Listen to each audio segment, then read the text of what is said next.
In an earlier video, you had this set of data with the independent variable of clock reading in beats and the dependent variable of position in centimeters, representing the motion of a BB traveling down an inclined tube.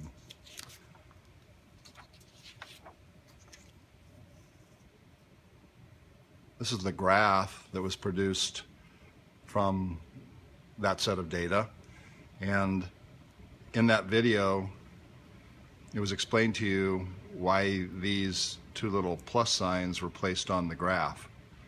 We're going to make use of those as part of a process known as mathematical analysis, which will represent the data shown by this graph in a slightly different way, specifically what we sometimes call an algebraic representation or an equation. So we're going to proceed to analyze the data from this experiment and go through the steps of a mathematical analysis. So if you'll recall, the independent variable in this experiment was something we call a clock reading, something you might be thinking of as time. And we need to tell the reader of our mathematical analysis what symbol we're going to use for that. And we're going to use the symbol lowercase t to represent clock reading. And that was our independent variable, so I'm going to denote it as such. We measured the quantity we're going to call position. You might be thinking of that as distance. We're going to call it position, and we will differentiate between position and distance. We're going to use the symbol x with an arrow over it, and that was the dependent variable in this experiment. This process, this part of the mathematical analysis, is called defining the variables. Okay. Having defined the variables, we're going to, because this graph is a linear graph and it has a y-intercept that's not zero, we're going to analyze this graph and apply a linear model to it, and specifically we're going to use what's known as the slope-intercept form of the equation of a line to do this. Now this is the way you probably learned it in algebra, but in physics we're not going to represent our variables with y's and x's, but rather with the symbols we use to define those specific variables. And so y represents the quantity on the y-axis, what we're going to call the vertical axis, and that's our dependent variable, which happens to be position. Since we use x with an arrow over it to represent position, then I'm going to replace the y with x with an arrow over it. That's equal to the slope. In physics, we're going to use the symbol k for the slope, sometimes known as the constant of proportionality. And the quantity on the horizontal or x-axis is our independent variable clock reading, and that's going to be represented by a t. And then we're going to add to that b. Later we'll talk about another way we could represent the y-intercept in these graphs. Once we've written the model using our variable symbols, we now need to find values for k and b, and so we're going to have to try to find the value of the slope. Now, when you were in algebra, I'm going to write this in blue because you don't need to include this, you probably had the term slope defined as the rise, how much the graph went up, divided by the run. That might have also been represented symbolically as m for slope is equal to the second y value minus the first y value divided by the second x value minus the first x value. And in a more compact notation, when we take the difference between this position and this position, or this y-coordinate, we're finding how much the y-coordinate has changed. So that delta represents the change in the quantity y, and same idea here, the change in the quantity x. We're going to use this notation, and but instead of m, we're going to use k for slope, and we're going to use the variable that's plotted on the vertical or y-axis, which is position, and the variable that's plotted on the x-axis, which is clock reading. And so we get k is equal to the change in the quantity on the y-axis, which is position, divided by the change in the quantity on the horizontal axis, which is clock reading. Now, if it's comfortable for you, you could add, but this is optional, an expansion of that to say that's position 2 minus position 1 divided by clock reading 2 minus clock reading 1. But what we're going to do here, so I'm drawing the stuff that's required parts of the mathematical analysis in black, we're going to go ahead and go straight to substitution of the values of x2 and x1, t2 and t1 into this in order to calculate our slope. So k is equal to, and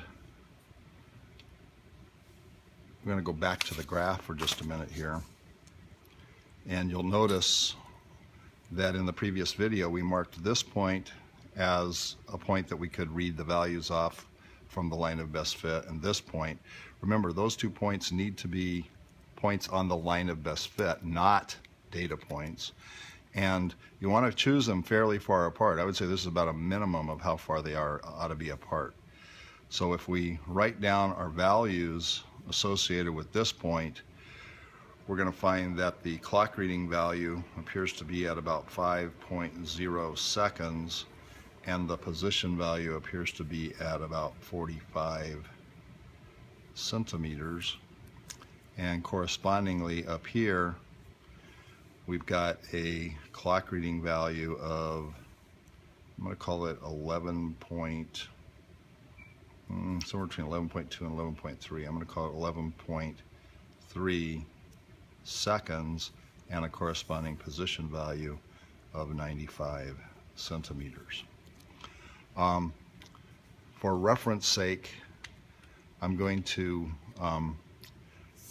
put those numbers over here because I'm going to need them when I do this. So we have 11.3 seconds and 95 centimeters as one of our data points, and we have 5.0 seconds and 45 centimeters as our other point that we're going to use for slope calculation. We're going to call these our slope points. We're going to call this our definition of the slope, and now we're going to proceed to calculate its value. So our second position coordinate is 95 centimeters. From that, we're going to subtract our first position coordinate, which is 45 centimeters, position 2 minus position 1, divided by our second clock reading coordinate is 11.3 seconds. Our first clock reading coordinate is 5.0 seconds. Now when I plug this into my calculator, an interesting number comes up. My calculator says, and by the way, I might simplify this to k equals 95 minus 45 looks like 50 centimeters, divided by 11.3 seconds minus 5.0 seconds looks like 6.3 seconds. When I plug that into my calculator, it gives me this number I don't like very much. It's 7.936507,937. Well, that's what these two numbers divided give you, but that's way too many digits given that I only know this to 2 digits and I only know this to 2 digits. We'll talk later about how to make good choices as to how far to round, but basically I'm going to round this to the same number of digits as what I have here, which looks like 2. So I'm going to round this answer to the slope, or constant of proportionality, is equal to 7.9 centimeters per second.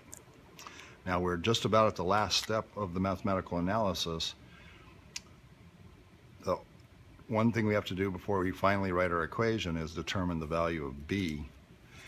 And the value of B, we're going to read directly off the graph. So if we look at this graph, we look at where the line of best fit crosses the vertical or position axis. It looks like it's at about 6 centimeters. So I'm going to write up here, based on my estimate from the graph, that the y-intercept is 6 centimeters. And now it's just a matter of rewriting this equation and substituting in place of k, the value of the slope, and in place of b, the value of the y-intercept. So the final equation says position is equal to the slope of the graph, 7.9 centimeters per. I just noticed that I kind of made a mistake here because I think this was actually in beats. This was in beats, which makes this in beats and this in beats, so it's centimeters per beat. You might have called them clicks or ticks or anything else. Times the clock reading plus the value of the y-intercept, which is 6 centimeters. What this equation tells you is basically the value of the position. If you know the rate of change of position with respect to clock reading, when you want to know the position and what the position was at the start. So this is the final product we have from our mathematical analysis, which is our algebraic representation or equation that describes the motion of the BB.